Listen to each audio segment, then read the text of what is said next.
On dit souvent que les hommes doivent être forts, ils doivent être solides, robustes, ne pas exprimer leurs émotions et tenir le coup quoi qu'il arrive.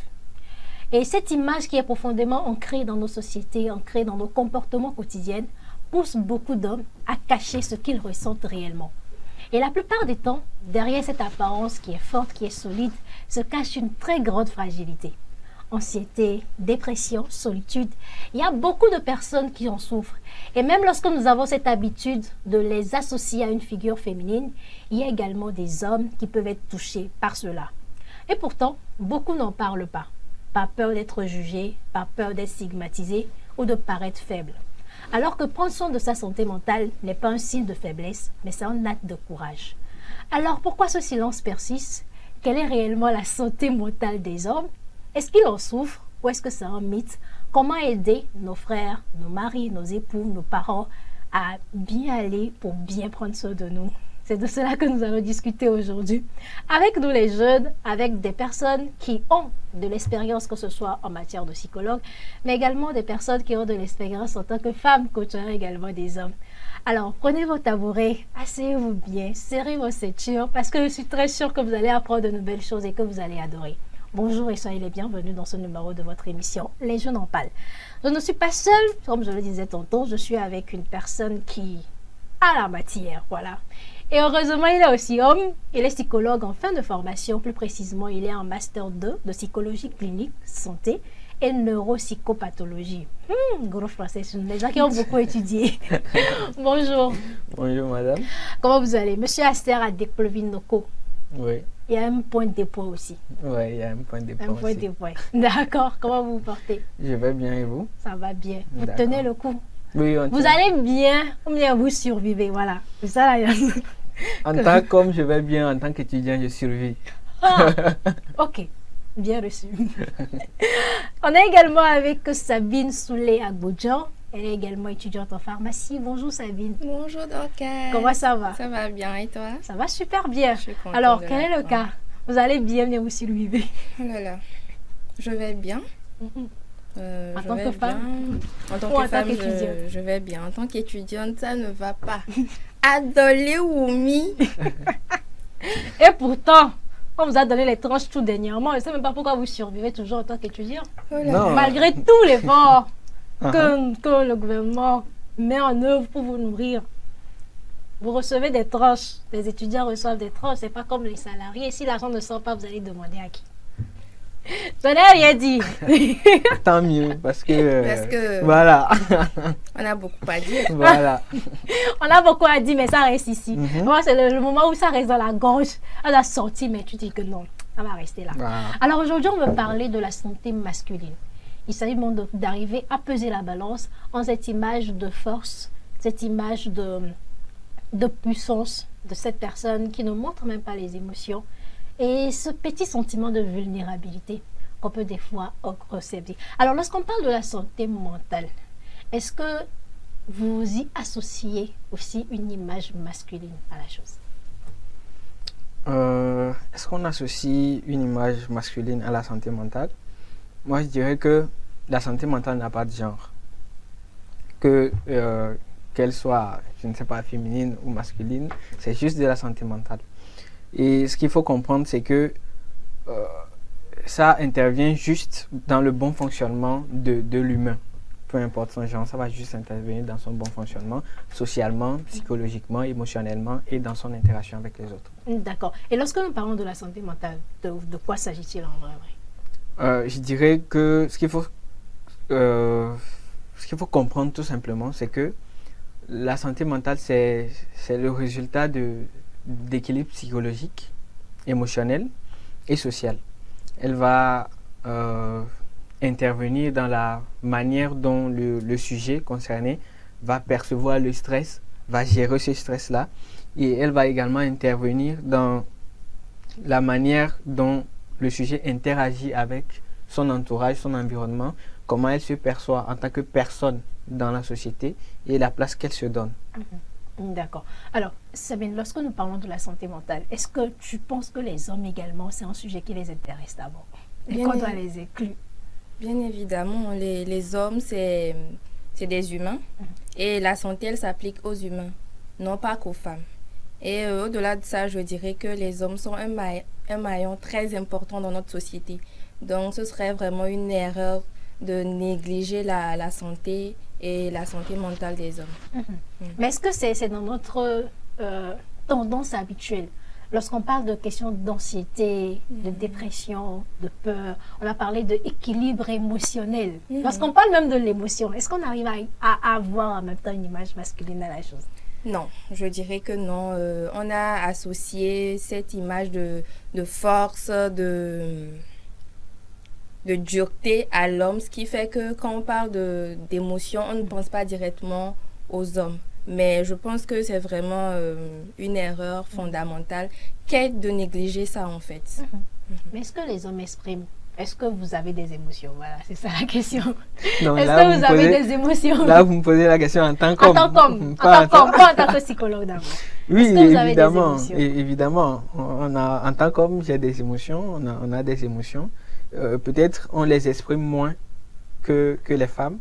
Et ça, ce n'est pas forcément lié à notre nature en tant qu'homme, quoique, quelque part, peut-être.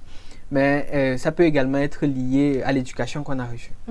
Et parlons d'éducation, lorsqu'on parle d'homme, qu'est-ce que la société attend de lui? Quelles sont les attentes qui lui sont attribuées? Je l'avais dit tantôt, en tant qu'homme, la société attend de l'homme qu'il soit un pilier. La pierre centrale. Voilà, la pierre centrale, la pierre angulaire. Donc, un soutien en toute situation et qu'il soit fort et émotionnellement constant. Voilà. C'est quoi émotionnellement constant là? Ça m'intéresse. Émotionnellement constant en ce sens où on ne va pas le retrouver tantôt déprimé parce que ça ne va pas, tantôt triste ou tantôt en joie, et cette ambivalence-là ne doit pas être présente. En tant qu'homme, ton enfant ne va pas t'approcher avec la crainte en appréhendant ta réaction. Il faut quand même que t'approcher soit quand même sécurisant pour l'enfant. Donc, c'est un peu ce que la société se dit de ce que l'homme doit être. Et ça veut dire que les femmes ne sont pas constantes émotionnellement?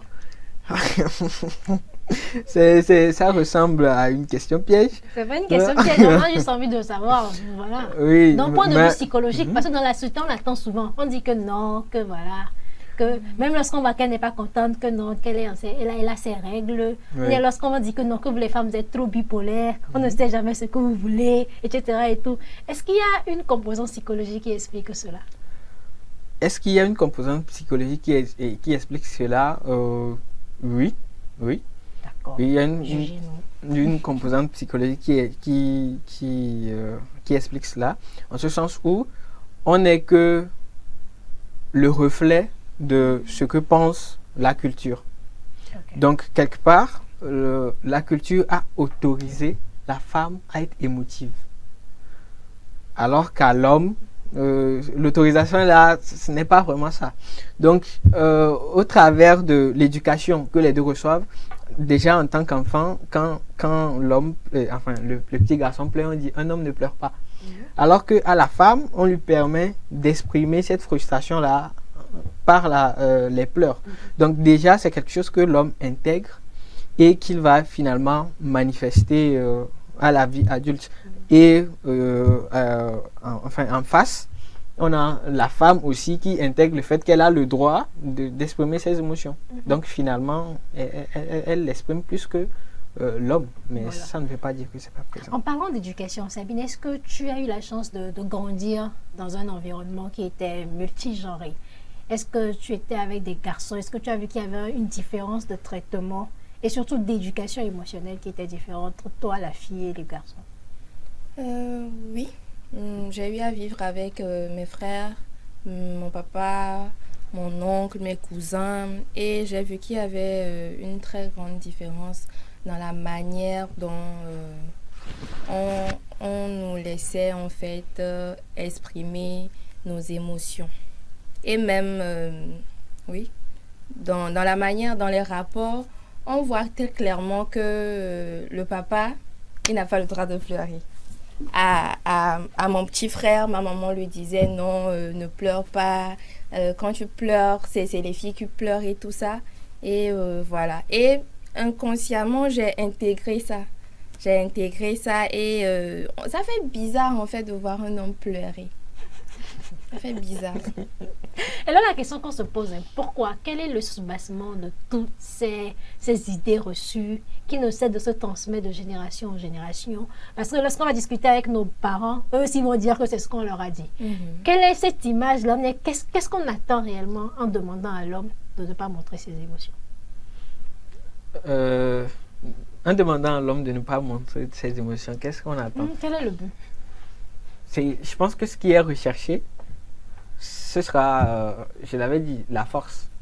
La force et un soutien. Donc, on ne peut pas compter sur quelque chose qui n'est pas constant. On ne peut pas compter sur quelque chose qui peut fluctuer facilement. Donc, il faut qu'il soit solide, comme un roc. Et voilà, peu importe les vents, il sera toujours sur place. Peu importe les demandes sociales, il sera toujours sur place. Donc c'est de là qu'est né le fait que la femme est sexe faible, parce qu'elle n'est pas faute. Non, ici, il n'est pas question de sexe faible. Il est plutôt question de ce que la porte d'expression que la société ouvre à chaque genre. Voilà, il n'est pas question de sexe faible, ça c'est un peu du sexisme. Donc, ce n'est pas la question. La question porte plutôt sur l'expression émotionnelle qui affecte vraiment la santé mentale en question. D'accord, je vois un peu. Et comment les hommes eux-mêmes y vivent cela? Est-ce que c'est quelque chose qu'ils acceptent facilement, le fait que la société ne leur donne pas l'autorisation d'exprimer ce qu'ils ressentent? Ou peut-être d'avoir cette fluctuation, cette liberté émotionnelle?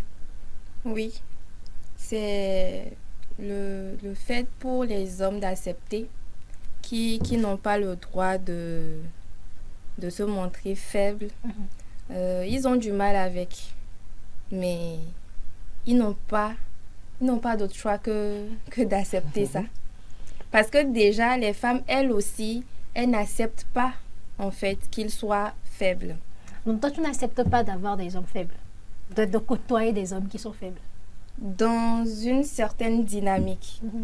Je n'accepte pas ça dans certaines situations. Comme lesquelles, par exemple? C'est pas trop indiscret.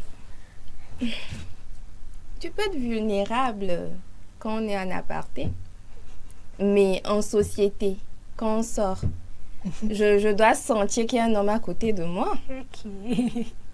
Elle a dit de pas pleurer dehors. Pourquoi? Qui va me protéger? Mais lui qui le protège. C'est lui l'homme. Seigneur. En tout cas, excuse-nous beaucoup. J'espère que tu es soumise aussi. Si tu fais ce que l'homme doit faire, tu auras ce que la femme doit faire. Bien reçu, chef. Alors, Acer, Oui. comment vous vivez ça? Comment les hommes vivent cette restriction émotionnelle-là que la société vous oblige à respecter? Comment les hommes vivent ça, même s'ils l'ont inconsciemment intégré, donc quelque part c'est devenu leur nature, ça peut quand même provoquer une accumulation de tensions psychologiques. Et au fil du temps, cette tension peut conduire à bien d'autres choses comme des stress chroniques, de l'anxiété ou une vulnérabilité à la dépression. Voilà, il y a aussi ce caractère d'irritabilité qui peut venir. Mais est-ce qu'il y a des hommes qui, malgré tout ce qu'on dit, arrivent à exprimer leurs émotions, pleurer en public, par exemple? Oui. Est-ce que ça t'arrive de pleurer personnellement? Est-ce que tu as déjà eu à pleurer? Oui, ça m'est arrivé de pleurer. À l'âge adulte? Oui, à l'âge adulte. À l'âge adulte, en tant qu'adolescent, oui, je dirais plutôt. À l'adolescence, oui. Et quel était le retour des gens? Qu'est-ce que les autres ont dit? Non, pas en public. Non, personne n'a su? Non, personne n'a su. Personne n'a su, à part peut-être ma mère. Ah oui. Oui, ma mère. Mais en public, non. Ouais. Malgré mes connaissances actuelles sur le sujet, ça n'empêche que moi aussi j'ai intégré ça. Moi aussi j'ai quand même intégré cette conception-là. Donc je vis avec. Je vis avec.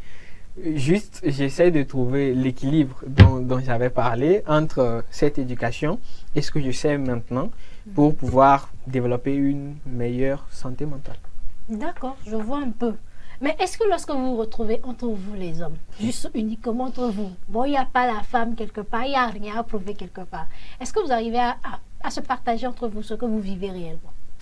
Ou c'est encore impossible entre le sexe restreint et masculin? Les hommes ont sans doute des choses à se prouver. Les hommes ont toujours des choses à se prouver. Donc, même si vous remarquez, dans les cercles d'amis des hommes, ils ne sont pas forcément portés sur l'affectivité. Ils sont là, voilà, on va aller boire un coup, on va jouer, et puis ça s'arrête là. La discussion ne va pas forcément dans qu'est-ce que tu ressens, alors que du côté de la femme, il y a vraiment ça. La femme est vraiment intéressée par ce que ressent l'autre. Mais l'homme, même si l'homme arrive disant, oui, voilà, ma femme m'a fait ci, il va dire, arrête, viens, on va aller boire un coup. Et puis... c'est la solution à toute chose. Voilà. C'est la solution à toute chose. Deux bières et puis c'est voilà, bon, deux bières et puis ça s'arrête là. C'est un peu comme ça. Donc, entre hommes aussi, c'est pas évident. C'est pas évident. Et j'ajouterais que il y en a quand même qui arrivent à l'exprimer. On n'a pas tous intégré au même niveau l'éducation là. Il y en a qui l'ont intégré moins que d'autres. Et ces personnes-là, il peut arriver un moment où ils sentent la peur d'être jugés par les autres hommes. Donc ils vont se dire, ouais, si tel me voit pleurer, je vais perdre ma dignité. Ou un manque de respect, il dira, je suis faible et tout. Non, ce n'est pas le cas, mais c'est ce que lui, il pense. Donc déjà, le fait que lui, il n'est pas émotionnellement assez rigide par l'éducation, cette frustration qu'il perçoit vis-à-vis des autres va encore plus l'enfoncer. Est-ce que vous pensez que cette perception, ou bien peut-être cette canalisation est propre à l'Afrique? Ou lorsqu'on voyage également et on découvre de nouveaux horizons, de nouveaux pays, qu'on prend peut-être l'exemple de l'Occident, est-ce que les hommes aussi sont obligés de tout le temps montrer cette figure-là de la personne qui est, entre guillemets, solide, robuste, qui ne pleure pas, qui n'a peur de rien? Je pense que cette figure n'est pas typiquement africaine. Okay. On dit que ce que tu n'as jamais vu. Faut pas dire ça n'existe pas. Maintenant, avec les réseaux sociaux, on voit qu'il y a une pluralité de systèmes, de vision des choses. Et on voit que ce n'est pas seulement en Afrique. Il y a un peu de tout dans toutes les sociétés. On le dit que c'est peut-être en Afrique qu'on va trouver cette conception de la chose. Mais en même temps, en Afrique, on trouve d'autres conceptions de la chose. On n'est pas vraiment si rigide que ça. Donc, je pense que si quelqu'un pense que, en tant qu'homme africain, il est censé ne pas montrer ses émotions, je suis désolée de lui dire qu'il y a certains hommes africains qui arrivent quand même à parler. Il suffit juste de trouver le cadre adéquat pour parler, de savoir où et comment parler, évacuer, la manière aussi de le faire pour que ce soit bien reçu et pour qu'on puisse apporter l'aide adéquate. Mais lorsqu'on peut-être on voit, on ne vit pas avec eux, mais on voit les tendances sur les réseaux sociaux, on a beaucoup plus d'impression, même dans les films. Lorsqu'on fait la représentation même que les médias nous renvoient, vous allez voir un film africain, vous n'allez jamais voir un homme qui pleure, mais lorsqu'on voit les films occidentaux, moins de choses comme ça, il y a un petit gourmet, on lui donne, il est là en train de pleurer jusqu'à les morts sortent. Il y a les hommes qui montent sur les réseaux sociaux, qui se plaignent, qui font ci, ça. Est-ce que vous pensez que ça varie la perception de la vulnérabilité, voire même de la force masculine? Je pense que de base, cette conception, elle est universelle. Okay. Mais il peut y avoir des nuances suivant les cultures. Si moi je compare, d'ailleurs j'en discutais avec une amie, elle est actuellement en France, donc on comparait les deux sociétés. Et elle m'a dit que ce qu'elle a remarqué, c'est que la France avait une culture assez psychologique. Ils sont assez portés sur l'aspect affectif de l'autre quand même. Alors qu'ici, on a nos premiers besoins qui ne sont pas encore satisfaits. Ah oui. Donc, on ne va pas aller penser à ce qui se passe mentalement. Il faut d'abord manger, et voilà. Donc, alors, ça enracine encore plus le fait que l'homme n'a pas droit à l'affectivité. Il doit plutôt aller chercher de quoi manger, aller chercher une solution pour la famille. Le ventre affamé n'a point d'oreille. Voilà, le ventre affamé n'a point d'oreille. Donc, Et un ami qui a ajouté la dernière fois que le ventre affamé n'a pas de sentiments. Jusqu'à tu vas vouloir parler que tu déprimes. Ah, voilà. Tu déprimes pourquoi? Ah, C'est que tu as faim. Voilà, un pauvre ne déprime pas. Un pauvre ne déprime Et un pas. pauvre ne peut pas être mature. Un pauvre doit toujours rigoler pour pouvoir équilibrer un peu. Tu es pauvre, tu sais le visage pourquoi. Voilà, tu sais bien pourquoi. Donc c'est ça. Les autres sont quand même un peu plus portés sur l'affect que nous ici. Que nous ici, en Afrique noire, on est un peu moins portés sur les affects. Est-ce que c'est les besoins, voire même les attentes que la société met sur l'homme qui fait que celui-ci se voit même dans l'obligation de ne pas exprimer ses besoins? Par exemple, bon, c'est qu'on est dans une société africaine et malgré tout ce qu'on dit, il y a des hommes qui continuent toujours pas à penser que c'est à eux de tout assumer. Des femmes aussi qui pensent que c'est aux hommes de tout assumer.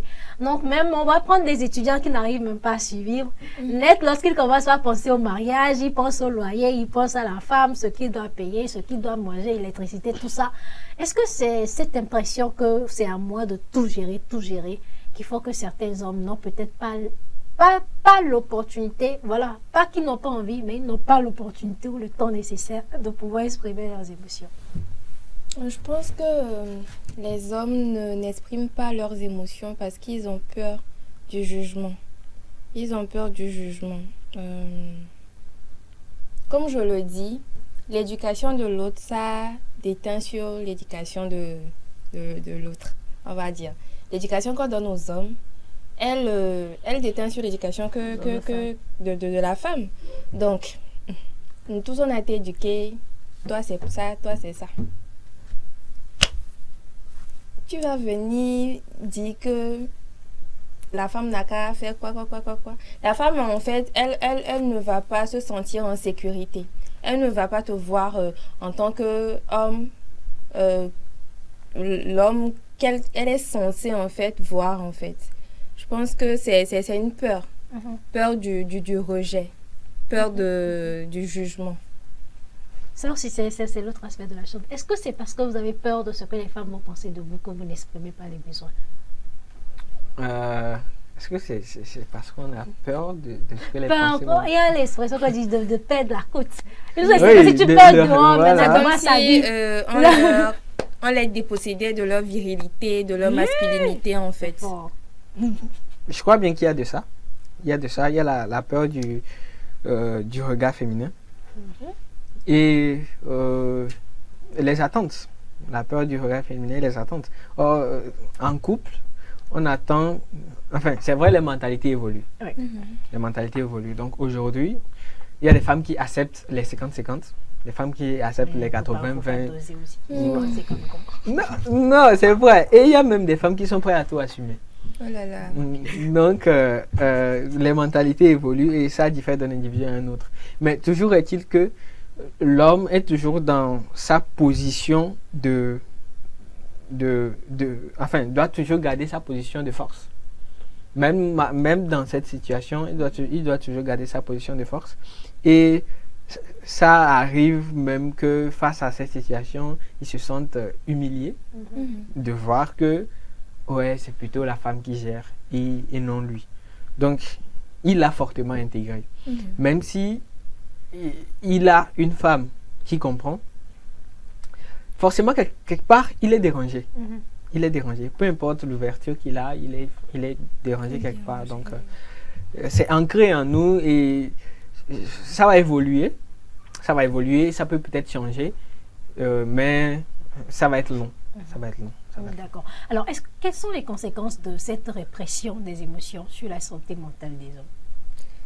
Les conséquences, déjà, ça fait que maintenant, on ne se met plus en couple. On ne se met plus en couple comment? Les couples durs. Non, je ne comprends pas. Ça? Ils répriment leurs sentiments. Je vais rire un peu. Moi, ça ne met pas en couple comment? Moi, je pense que on ne se met pas véritablement en couple, puisque ils répriment leurs sentiments. Mais l'homme, ce n'est pas que ce qu'il peut apporter. L'homme, c'est aussi l'état d'esprit et tout ça, tout ça. Vous n'êtes pas, vous n'exprimez pas vos émotions. La femme ne se sent pas en fait en communion avec vous. Qu'est-ce qui va se passer? Elle a parti. Ok. Je suis dans quoi? Mais où bien, monsieur? Je suis bien d'accord avec quelque chose ce que vous dites, d'une Oui. part. C'est vrai que si dans le couple, l'homme ne communique pas ses sentiments, la femme ne se sentira pas aimée. Oui. Il y aura quand même une distance entre les deux. Donc, c'est important. Bon, on dit la base du couple, c'est la communication. Donc, c'est important de communiquer ses émotions. Ce n'est pas le fort des hommes, mais quand même, il faudrait travailler dessus. Maintenant, au-delà de ça, quelles sont les conséquences sur la santé Non, mentale? est-ce que vous associez ça au fait qu'aujourd'hui, les couples ne durent pas parce que la santé mentale des hommes n'est pas au point? Non, c'est vrai que j'étais la faute uniquement sur les hommes. Non, c'est vous qui ne communiquez pas. Mais on Parce est que la femme, en j'ai dit fait. quelque Parce que part. la femme, parce que j'ai un peu l'impression que lorsque tu prends même une femme, même lorsque vous êtes amis, et qu'elle a envie de te dire ce qu'elle a envie de faire, qu'elle a envie de faire toute sa journée là, elle sera en train de parler. Et puis il vient dire, ah, ok, d'accord. Ah, Oui, comme on l'a dit, ça part de cette éducation. Comme quoi l'homme ne parle pas beaucoup. L'homme, c'est celui-là qui va rester un peu isolé et observer. Donc, si la femme vient, il parle. Déjà, même, il y a des anciens qui conseillent de laisser la femme parler, de placer un seul mot. Et elle va recommencer par parler. Et quand elle sera fatiguée, elle va laisser tomber. Donc voilà, c'est des choses qu'on a reçues de nos aînés et qui continuent pas à perdurer. Et dire que c'est à cause de ça que les couples ne fonctionnent pas, ce serait trop fatal. Je pense que ça vient des deux côtés. Et il n'y a pas que ça, il n'y a pas que le manque d'affect. Il y a l'ambition de chacun. L'ambition de chacun et la compatibilité. Chez nous, on est fortement axé sur la notion de personnalité en psychologie. On est fortement axé sur la notion de personnalité. Et on est capable actuellement de voir quel genre de personnalité est compatible avec tel donc on autre doit faire genre. test de psychologie avant de se mettre en couple. Oui, C'est- c'est c'est- très important. Ça peut être très bénéfique comme toute autre analyse. Donc, ça peut être bénéfique pour voir comment est-ce que l'autre arrive à penser. Vous pouvez demander un bilan psychologique et comment est-ce que l'autre arrive à penser, quels sont ces schémas de pensée qui ont un fort retentissement chez lui. Donc, avec ça, vous savez quand même de quelle manière le tenir dans le couple. Vous savez, sur tel sujet, il est intransigeant. Sur tel sujet, il est vulnérable. Sur tel sujet, il se sent vraiment concerné. Donc, avec ça, vous avez une approche de lui que les autres n'auront forcément pas. J'ai une question. Il est en train de dire qu'il faut faire le bilan psychologique de l'homme pour que la femme sache comment le tenir. Ça va dans les deux sens. Ok. Bilan psychologique de l'homme et bilan psychologique de la femme. Donc, j'étais axé sur l'homme parce que c'était le sujet. Mais pour parler de la femme aussi, c'est pareil. Non, je ne suis pas en train de relever ce point pour dire que on n'est pas... voilà. Voilà, y a pas de Mais mystère. est-ce que ce ne serait pas que de déresponsabiliser l'homme du fait qu'il ne prenne pas soin de sa santé à lui? On dit il faut que l'homme fasse ça pour que la femme puisse... C'est en fait donner du travail à la femme. S'adapter à la personne. Oui. Je crois que je n'ai pas compris la question. Si je comprends, ce que vous dites, c'est que aller explorer la personnalité Mhm. de l'homme serait le déresponsabiliser. Pas dans Non. ce sens. Le fait que explorer, c'est-à-dire connaître ton homme pour savoir comment rester à ses côtés. Mhm. C'est un peu comme le déresponsabiliser Stabiliser. de ses mauvais actes. C'est un peu du genre, les gens qui disent que c'est comme ça je suis. Celui qui m'aimera va m'accepter avec mes défauts. Alors qu'en réalité, il faut travailler sur ses défauts. Oui, je faut comprends travailler ce sur que la vous dites. c'est En ça. fait, le but de la psychologie, c'est d'abord d'arriver à comprendre, de d'écrire et voilà, nommer, et ensuite de voir dans quelle mesure on peut modifier. Donc, il y a toujours cette ouverture-là au changement. Si on fait ces tests-là, si on fait ces tests-là, si on explore sa personnalité, on sait que oui, il est vulnérable sur tel sujet. Si il y a à travailler dessus, on travaille dessus. Mais en fait, c'est le on en fait. Ce n'est pas à la femme de travailler sur ça. C'est à l'homme d'avoir les...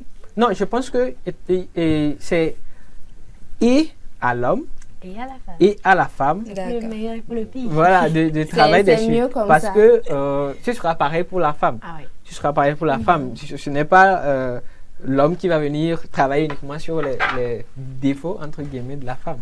Ce sera, il connaît les défauts de la femme, il les accepte et il voit dans quelle mesure on peut s'améliorer. D'accord. D'accord. On va donc rebondir en même temps sur les autres conséquences que cette répression émotionnelle a sur les hommes. Oui. Donc, j'en avais parlé. Ça peut, à long terme, aboutir à un stress chronique, à de l'irritabilité, vous voyez, enfin, à une colère persistante aussi, et peut amener l'homme à des comportements à risque, l'excès de vitesse, la recherche d'adrénaline. Vous le voyez, il conduit, il viole le feu, il conduit, voilà, comme ça. Et au-delà de ça, on a de l'anxiété aussi qui apparaît, de l'alcoolisme ou toute autre forme d'addiction. Ça apparaît. Les hommes fuient vraiment les problèmes par l'alcool ou toute autre forme d'addiction. C'est vraiment leur mot d'expression. Au-delà de ça, on aura la tendance à l'isolement et le suicide.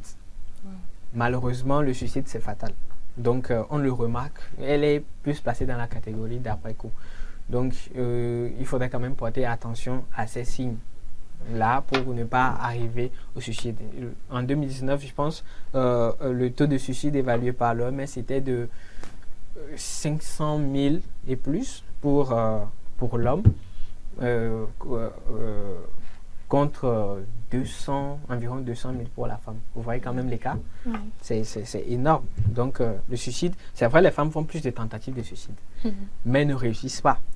Ils ne réussissent pas, surtout par caprice. Les tentatives de suicide peuvent être interprétées comme... C'est un psychologue qui dit ça. Je suis choquée. Je suis choquée. Non, je dis ça parce que au-delà de l'aspect professionnel, vous intégrez enfin, ce regard commun que la société peut avoir sur le fait, vous voyez.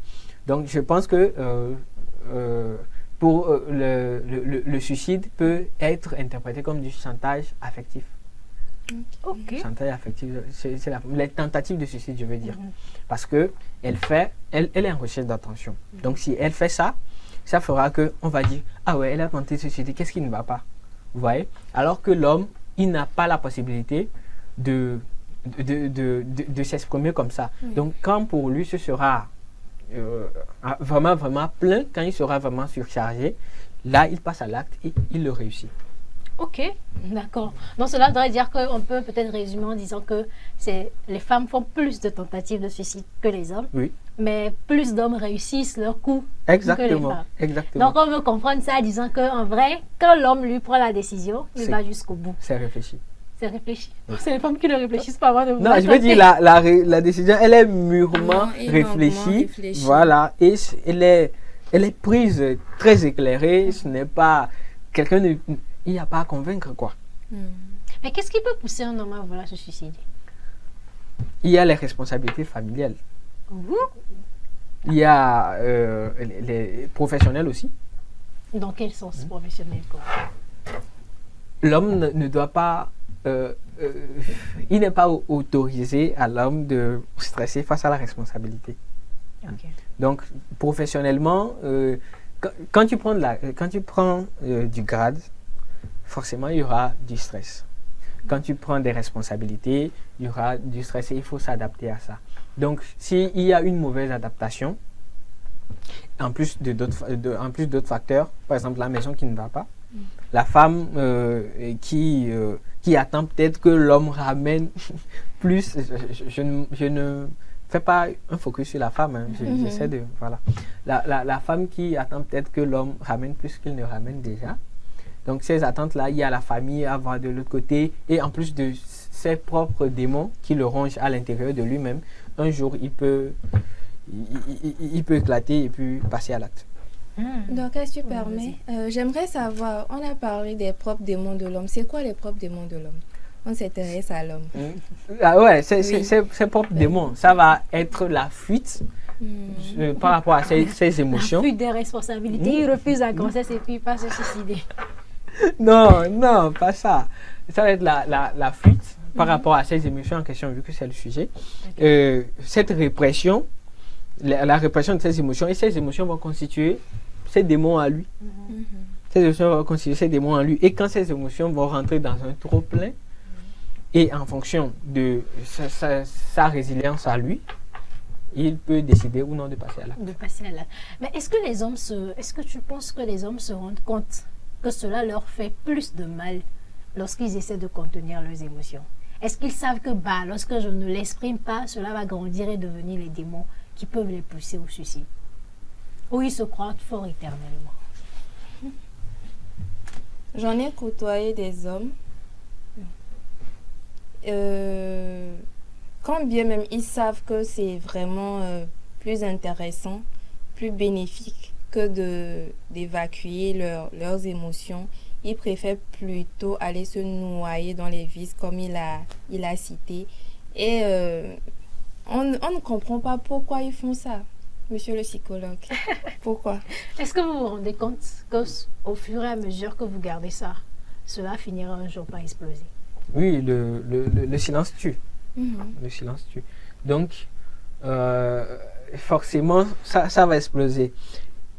Pourquoi ils font ça? Il y a un tabou par rapport à la santé mentale de l'homme. Et ça revient toujours à l'éducation. C'est intégré.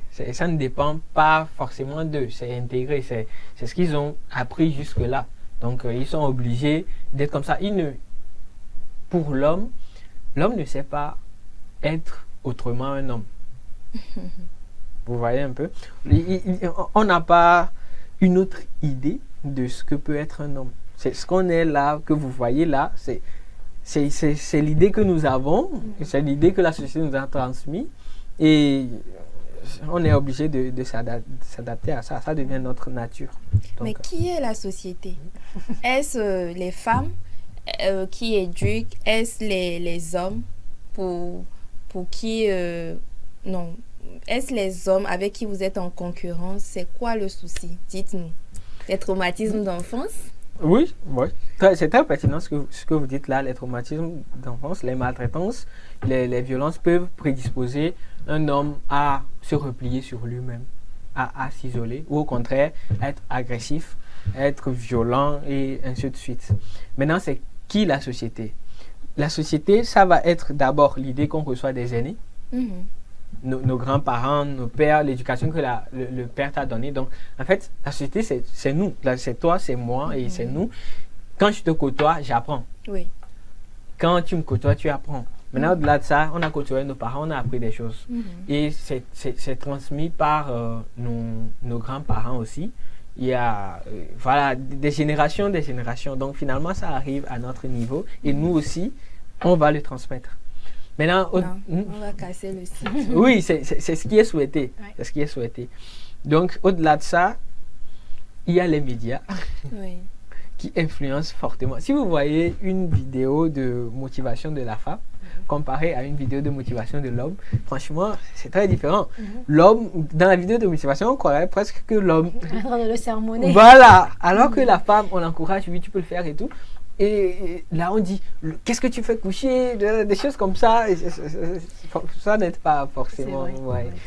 On n'encourage pas forcément. Mais est-ce que vous permettez? Vous savez que les hommes, ils sont différents des femmes. On a des taux d'énergie différents. La femme, ses taux d'énergie, c'est cyclique. Alors que l'homme, quand il se réveille, son pic d'hormones Testostérone.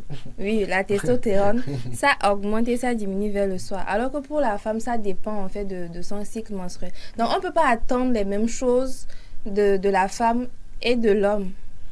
Oui, justement. D'abord, par rapport à l'affaire des cycles mensuels, vous savez, il y a des femmes qui refusent d'attribuer leur humeur à leur cycle mensuel. Hein. Donc, si vous-même vous reconnaissez ça sur le plateau, c'est intéressant. C'est intéressant. Non, je pense que le problème, c'est d'arriver à nuancer. C'est un peu ce qu'on- Il y a des femmes, peu importe le cycle, elles seront toujours énergisantes, etc. Elles ont peut-être cette émotion-là. Elles sont constantes émotionnellement. Parce qu'il y a des femmes aussi qui n'expriment pas leurs émotions. C'est vrai. Je suis d'accord. Il y a des femmes aussi qui sont tout le temps là. Tu ne sauras même pas qu'elle va mal. Et c'est après que tu vas te dire que, ah, mais on dit souvent que c'est femme, garçon. Il y a femme, homme, femme, etc. et tout. Non, peut-être c'est d'arriver aussi à nuancer. Il y a des femmes aussi qui n'aiment pas qu'on leur associe ça. Parce que justement, elles ne se retrouvent pas. Au même moment, il y a des femmes, même elle vient au boulot et te dit que je suis en menstruation. Elle me dit que ne me cherche pas. Ne me cherche même pas du tout. Tu vas me trouver. Donc, je pense que c'est d'arriver à nuancer la chose. Et aussi, moi, de l'autre côté, je me dis, est-ce que ce ne sont pas aussi nos stéréotypes, les normes de genre, toute cette pression-là qu'on attend sur les hommes, tu dois être fort, c'est toi l'homme, tu es le chef de famille, c'est toi la couronne, c'est toi je ne sais pas quoi. Est-ce que ce n'est même pas ça la source de vos problèmes? De nos problèmes, les hommes? Oui. C'est pas ce qui influence votre santé mentale. Oui, exact. Oui, je suis totalement d'accord. Donc, n'acceptez plus. De ne plus accepter, c'est... Elle n'est pas d'accord. Tu n'es pas d'accord. Elle n'est pas d'accord. Pourquoi? Je ne suis pas d'accord. Pourquoi? Ceux qui ont institutionnalisé ça, ils savent pourquoi ils l'ont fait. Ils l'ont fait pourquoi? C'est une question de logique en fait. C'est une question de logique. Mais la santé mentale des hommes, ton combat normalement. Notre combat. En fait, il s'agirait de trouver l'équilibre entre ce qui est et ce qui devrait. Ok, il s'agirait en fait de s'intéresser plus à l'homme. Il est comme ça. La femme, elle est comme ça. La société, elle est comme ça. Elle attend ça de l'homme.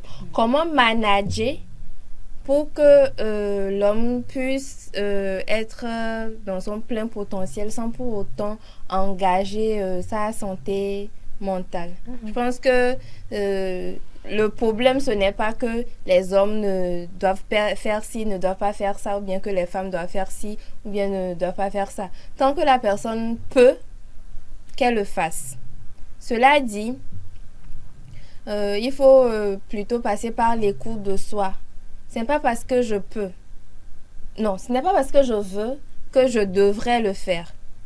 Et ce n'est pas parce que je peux aussi que je peux le faire maintenant. J'ai peut-être la capacité de le faire, mais maintenant les conditions ne permettent pas. Mais Sabine, tu n'as pas fui le sujet là. On va revenir là-dessus. Si les pressions dérangent autant, pourquoi ne peut-être pas accepter, réduire les pressions? Ne vous inquiétez pas, elle finira par comprendre. Pourquoi ne pas réduire? Parce que j'ai même l'impression que des fois, même c'est les hommes qui se mettent cette capuche-là. Parce que je ne suis pas sûre que si un homme vient voir Sabine et dit que non, on peut faire du 50-50, elle va refuser. Elle va refuser. Je vais refuser.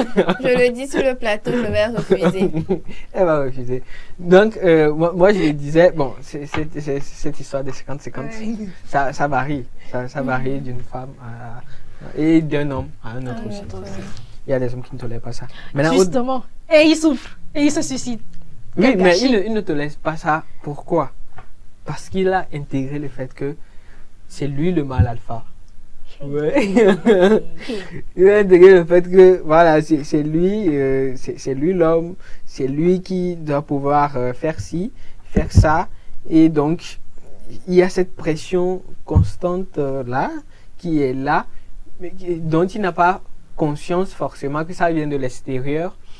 Il a tellement intégré que c'est devenu naturel pour lui d'être sous pression dans la vie. Mais permettez-moi, Dorcas, le 50-50, ça inclut quoi? On parle de 50-50 sur quel plan? Là, on est en train de parler des charges familiales. Là, moi, je lui poserais la question, vu qu'elle refusait les 50-50. C'est sur quel plan tu refuses les 50-50? Je refuse le 50-50 qui n'est pas basé sur une étude pertinente de la chose. C'est-à-dire? Je refuse le 50-50 où on va peut-être ne pas bien partager les charges.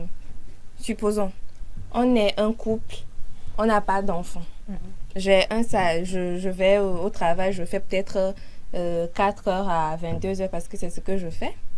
Mon homme, il va... 4 heures à 22 heures. Oui. Mes journées elles commencent à 4 heures et 22 heures en allant. Ok. Un homme qui fait du 7 heures à 18 heures. Ok. Le 50-50, il sera différent de peut-être moi je suis à la maison et lui il sort, il fait le 82 heures. Mais il y a certains 50-50 sans tenir compte du contexte en fait. Moi je ne vais pas accepter sortir mon argent. J'ai fait 4 heures à 22 heures en tant que femme avec mes périodes de vulnérabilité. Et puis un homme va venir faire... Je ne prends pas la défense des hommes, mais je pense que la plupart des couples qui font du 50-50, excusez-moi chère dame, souvent ce sont les femmes qui proposent. Ou bon, pas que les femmes qui proposent, mais ça vient d'un consensus. Exact. Et des fois, même, ce n'est pas 50-50, hein. C'est pas forcément 50-50, mais c'est pour dire que tu contribues et que je contribue. Voilà. La femme a toujours contribué, l'homme a toujours contribué. Bon, disons contribuer financièrement. Ok. C'est ça. Sinon, la femme... Et justement, dans les 50-50, il s'agirait même d'arriver à monétiser les travaux ménagers qu'elle est en train de faire. Par exemple, on prend une femme qui est une femme au foyer. Oui. C'est un peu comme si tu payais une domestique. Il faut peut-être ce qu'elle apporte, c'est d'arriver à monétiser ça. Et ça rentre en fait dans le 50-50. Oui. Et pour moi, une femme qui est au foyer et que son mari part chercher l'argent, c'est du 50-50 qu'ils sont en train de faire. Oui, c'est du 50-50. Ça, c'est du 50-50. Mais ce qu'on est en train de dire, c'est qu'il y a des hommes qui vont peut-être dire que, ok, je te dis, malgré ton doctorat, tu restes à la maison, mais tu ne fais absolument rien du tout. Je me mets la pression de trouver la ménagère, la domestique, celle qui fait la lessive, celle qui fait la cuisine, le gardien, etc. et tout. Et lui seul, il transporte tout ça sur la tête. Je dois amener l'argent, je dois faire ci, je dois faire ça, je dois faire ça, je dois faire ça. Et un jour, il fait essai de vitesse, il meurt. Tu comprends maintenant? Il fait ça. Tout le temps m'a fait sur la femme encore. Malheureusement. Et c'est noir la masse. J'ai l'impression que vous placez la femme au centre des conséquences. Je ne comprends pas. Le monde tourne autour des femmes. Waouh. Wow. Oui. C'est les femmes qui engendrent. C'est les femmes qui éduquent. N'est-ce pas? Bon, moi, ce que je dirais, bon, le monde ne se porterait pas mieux sans les hommes, hein, je pense. Et peut-être la vie là, c'est purement masculin, mais bon. En tout cas, ça se porterait mieux sans les violeurs et les pédophiles masculins. Les femmes violent. Féminins aussi. Les femmes violent. Malheureusement, oui. On devrait l'admettre. Ouais. Oui, on l'admet. Donc, moi, pour répondre... Même si certains hommes aiment être... Non, je n'ai pas dit ça au plateau, c'est bon.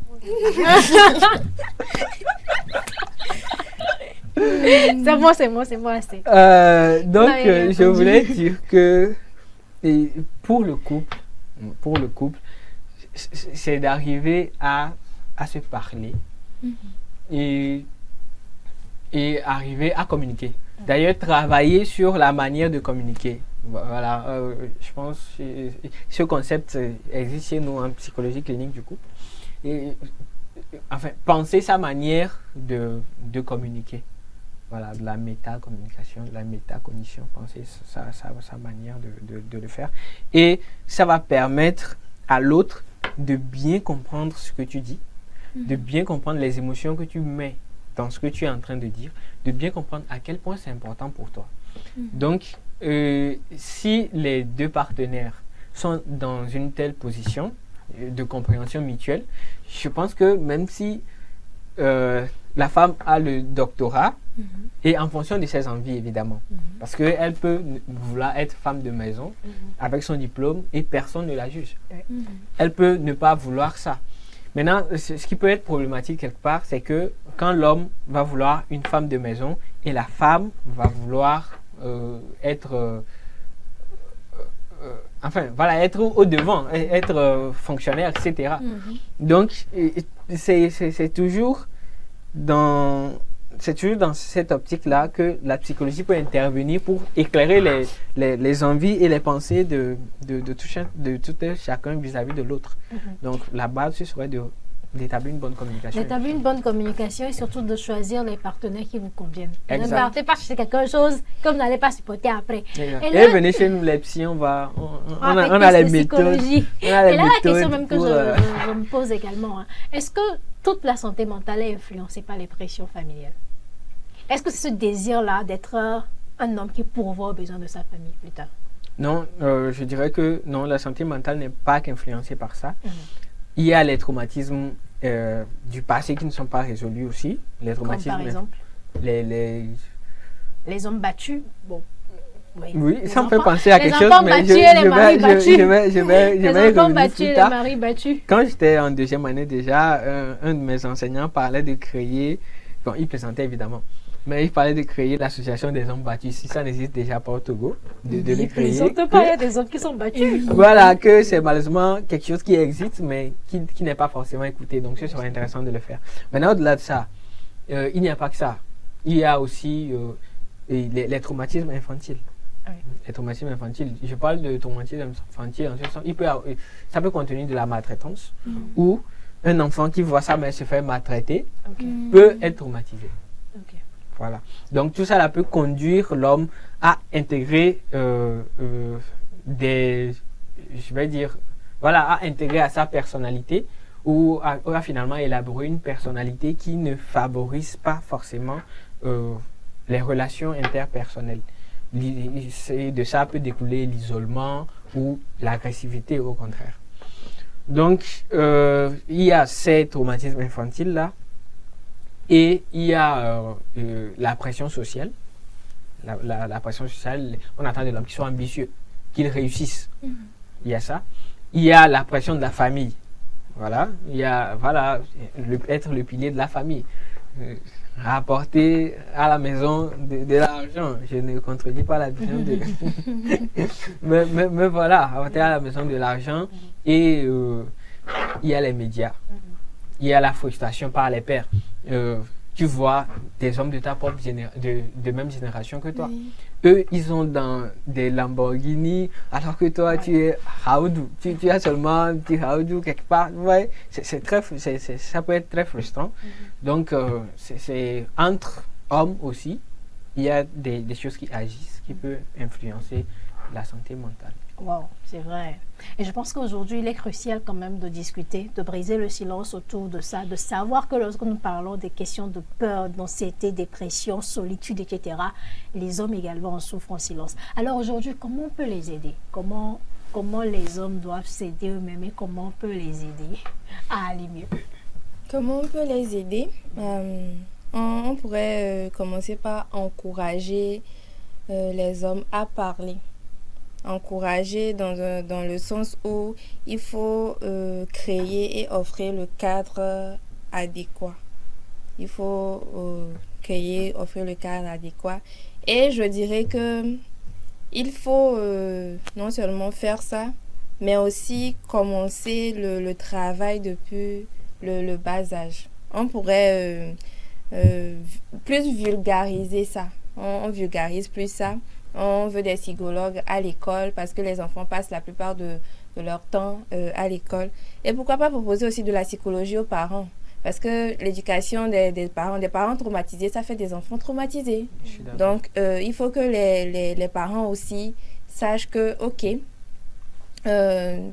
la psychologie, c'est pas juste une histoire de blanc, c'est pas pour les enfants difficiles. Si les enfants sont difficiles, si vos fils sont difficiles dans leur foyer, c'est que quelque part vous avez eu à jouer un grand rôle. Donc, travailler aussi à ce niveau, diffuser, vraiment investir dans la vulgarisation à travers les médias. Oui. D'accord, merci beaucoup Sabine. Et quelles sont les autres ressources que vous pensez qu'on doit mettre à disposition des hommes pour qu'ils puissent se sentir plus libres? Déjà, je suis d'accord avec elle quand elle dit que ça doit partir vraiment de l'enfance. Déjà, on pourrait plus apprendre aux jeunes garçons à verbaliser ses émotions, à mettre les mots et à les reconnaître et à les gérer. Maintenant, au-delà de ça, il y a les spécialistes en santé mentale qui sont déjà là et on pourrait davantage former. Il y a les psychiatres il y a les psychologues, il y a les masters en santé mentale. Vous pouvez les trouver en public comme en privé. Généralement, on pense que les consultations psy, c'est cher, mais non. Moi, je pensais que c'était cher. Non, en public, c'est souvent autour de 3 000 francs. Et en privé, vous pouvez en trouver à partir de 5 000 francs. Donc, ce n'est pas si cher que ça. Et c'est assez abordable. Donc, au-delà de ça, il y a les cellules d'écoute. Abordable pour le Togolais lambda. Et c'est à ça que va servir les cellules d'écoute, les cellules d'écoute anonymes. Parce qu'il faut quand même créer des choses pour être accessible à chaque niveau socio-économique, merci. Donc, il y a les cellules d'écoute anonymes. Je fais moi-même partie d'une cellule d'écoute anonyme. Et les groupes de parole, les hommes peuvent, entre eux, se créer des espaces pour pouvoir vraiment exprimer leurs émotions, leurs frustrations, leur affectivité face à ce qu'ils rencontrent généralement dans leur vécu. Je pense qu'avec ça, on peut quand même commencer par changer quelque chose. C'est très important. On va essayer quand même de faire ça. Et est-ce que les hommes, vous pensez qu'aujourd'hui, les hommes eux-mêmes, ils sont assez disposés à exprimer, à verbaliser ce qu'ils ressentent? Est-ce que vous sentez qu'il y a de l'amélioration par rapport à ce qui se faisait il y a des années auparavant? Oui, je dirais que l'homme, en fait, dans l'évolution, c'est comme l'homme est perçu comme de moins en moins viril. L'homme est perçu comme de moins en moins viril et les médias le disent. Les médias le disent, vous voyez TikTok, YouTube, les vidéos, ça dit oui qu'on perd. Et même scientifiquement, il y a eu des études comme quoi le nombre de spermatozoïdes produits par nos aînés, enfin je parle d'aînés, je parle de, je ne dirais pas aussi ancêtres que ça, mais voilà, est plus en nombre que ce que nous produisons actuellement. Donc ça peut faire penser au fait que les hommes se ramollissent. Mais au-delà de ça, moi je pense que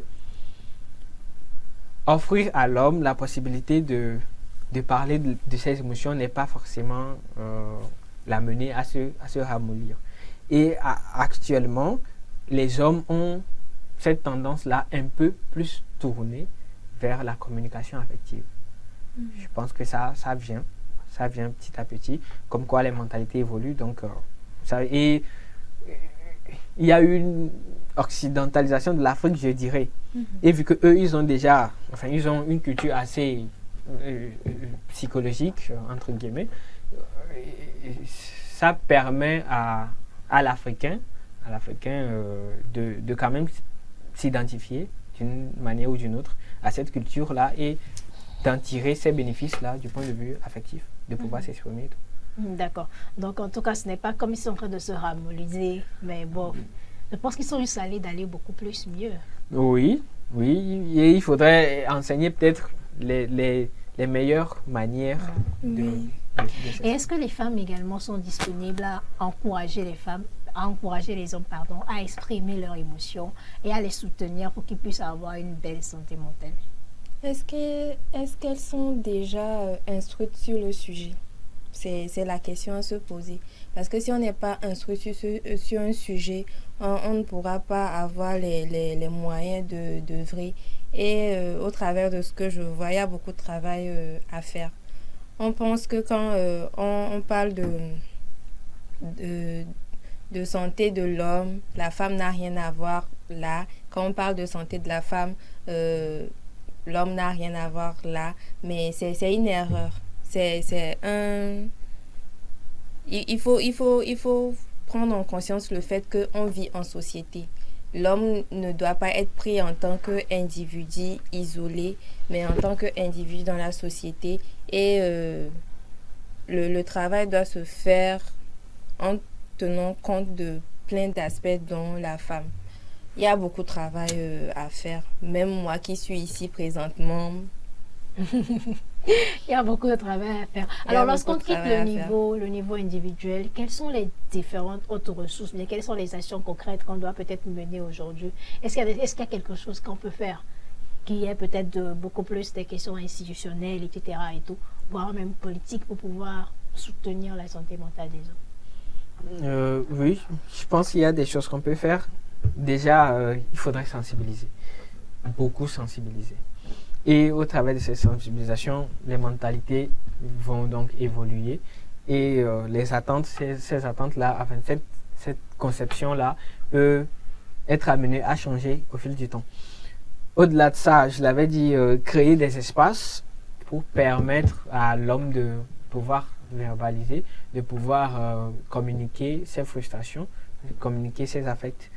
Et de manière institutionnelle, c'est déjà là, mais c'est la communication autour de ça qui manque. C'est la communication autour de ça qui manque. Donc la sensibilisation doit être vraiment de mise. Et du côté de l'éducation, il faudrait, comme je l'avais dit, apprendre à l'enfant à reconnaître les émotions, à les gérer et à les verbaliser. Il y a les psychologues de l'éducation aussi qui pourraient fortement intervenir en ce sens-là, vu qu'ils sont des psychologues scolaires qui sont vraiment dirigés vers l'enfance. Donc, ça pourrait vraiment aider. D'accord, super, c'est très intéressant. J'ai adoré discuter de cette question-là avec vous. Très rapidement, Sabine, quel sera ton mot de fin? Pour mot de fin, je dirais que les hommes, vous comptez énormément pour nous. Vous comptez énormément pour nous et votre santé mentale, elle est très importante à l'évolution de la société. Donc, ne négligez pas ça. Quand on vous demande ce que vous avez, ayez le courage d'en parler. Comme je le dis, le chemin vers la guérison, il est long, il est fastidieux, mais il faut prendre son courage à deux mains et engager cela. Merci beaucoup, Sabine. Je t'en prie, Alors, Dorcas. rapidement. Moi, je dirais que la santé mentale n'a pas de genre. Donc, de la même manière où la femme est autorisée à verbaliser les émotions, petit à petit, il faudrait que l'homme aussi apprenne à aller au-devant aller au-devant pour pouvoir communiquer sur ses affects et être soutenu par sa famille. Et j'exhorte les familles à être attentifs et à être vraiment un soutien pour les hommes parce que ça constitue quand même une ressource assez importante en termes de facteurs de protection en psychologie. D'accord, merci beaucoup Sabine, merci beaucoup Dorcas. Acer. Ce fut Merci. très intéressant de discuter de cela avec vous. J'espère que nos téléspectateurs, surtout les masculins, vous avez beaucoup appris et que vous comprenez maintenant que c'est tout à fait normal ce que vous ressentez, que des fois vous pourrez vous sentir faible, pas forcément fort comme tout le temps, que des fois vous pourrez avoir envie de pleurer, de dire à quelqu'un que vous avez peur et c'est tout à fait normal. Et il faut également que votre compagne, vos parents, des personnes qui sont dans votre entourage puissent aussi comprendre ces émotions. Vous créez le cadre nécessaire en fait que vous puissiez être capable de les exprimer. Et si ça ne marche pas au niveau familial, il y a des spécialistes qui sont là, il y a des psychologues qui sont là, qui sont prêts à vous écouter, à mettre à votre disposition des outils nécessaires pour que vous vous portez bien. Les hommes aussi se suicident, les hommes aussi vont mal, les hommes aussi peuvent être fragiles aussi des fois, et c'est tout à fait normal. Mais le plus important et l'acte le plus courageux à faire, c'est de demander de l'aide lorsque ça ne va pas, parce que le silence, ça tue. Prenez soin de vous, car votre santé mentale, votre santé physique et votre bien-être constituent nos priorités. On se retrouve la semaine prochaine pour un autre numéro. D'ici là, portez-vous bien et restez branchés sur les programmes de votre chaîne santé.